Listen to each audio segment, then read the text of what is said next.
A teď vám představím Ladislava Tomiče z Vítkova u Chrastavy, který se zamiloval do raného středověku. Svou lásku bere nesmírně vážně, dokonce ji zhmotnil do podoby unikátního archeoskanzenu, který už 15 let zvelebuje a rozšiřuje. Za jeho branami se rychlostí světla přenesete do časů, kdy odvaha, hrdost a čest měly mnohem větší cenu než třeba i lidský život. Pokud vás někdy lákalo cestování v čase, na tomhle místě si můžete ten pocit vyzkoušet. Stačí projít branou a ocitnete se někdy v polovině 12. století. Právě tehdy jste na našem území mohli narazit na obdobné velmožské sídlo. Repliku, na níž se díváte, postavil Ladislav Tomič jen kousek od svého domu. Tamhle můžete vidět za mnou hlavní vstupní bránu. Na opačném konci hradiště je menší branka pro vstup do té vesnice, do toho podhradí. Za mnou stojí dům šafáře, což byl člověk, který se tady o to staral, když tady ten pán nebyl. Těch objektů je tady víc, tamhle je další hodně podobná stavba. My je máme vedený, je to jenom technický takový pojem domy nobility, tam žili pánovi družiníci, takový ty výš postavení, nebo jeho, jakoby dneska bychom řekli úředník, ten šafář, líp postavený lidi. Ještě tu má být podobný, ten se bude stavět letos, podobný dům kněze. To byla taky poměrně důležitá osoba. Samozřejmostí jsou technologicky věrné dobové postupy, jinak by to ani Ladislava Tomiče a jeho kamarády nebavilo. Třeba na tomhletom domě je vidět, jak vlastně vypadala ta tesařská konstrukce. Tady jsou krásně vidět spoje.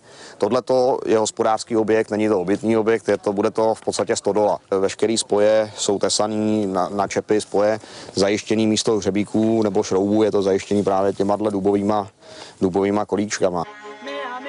Při pohledu na postavy v dobovém oblečení znalci historie okamžitě namítnou, že tihle lidé patří do 14. století, do doby, kdy podobné dvorce už většinou zanikly a nahradili je kamenné tvrze. Tady na Vítkově se ale podobný puntičkářský přístup nenosí. Střídají se tu skupinky lidí oživující vrcholný středověk, třeba s antickými gladiátory. Všechny totiž spojuje láska k historii. Ono se to špatně specifikuje. Každý z nás je jiný, najdete tady právníky, najdete tu vysokoškolské učitele, najdete tady mistry z továrny. Jsou to především lidé, kteří milují historii a je pro ně víc než jenom to, že by si o ní měli číst v knihách. To je jedna stránka té věci, že nás to baví. A druhá stránka té věci je, že nám přišlo tohleto období, který děláme hodně opomíjený z hlediska historie, dějepisu.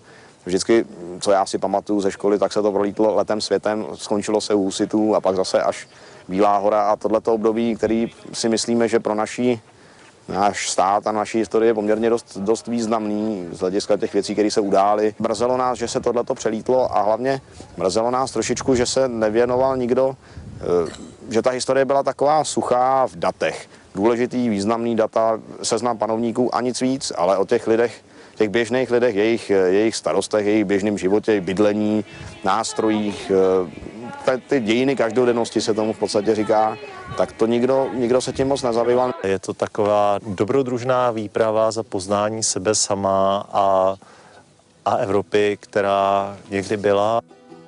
O diváky tu většinou nestojí, ale jsou výjimky. Několikrát do roka tu nejrůznější sdružení pořádají festivaly či bitvy, na které se sjíždějí stovky i tisíce návštěvníků ze široka daleka. Velký rytířský turnaj tu například chystají na sobotu 23. srpna. A pokud se vám tenhle způsob trávení volného času zalíbí, můžete se zkusit přidat, třeba přiložit ruku k dílu při pravidelných brigádách.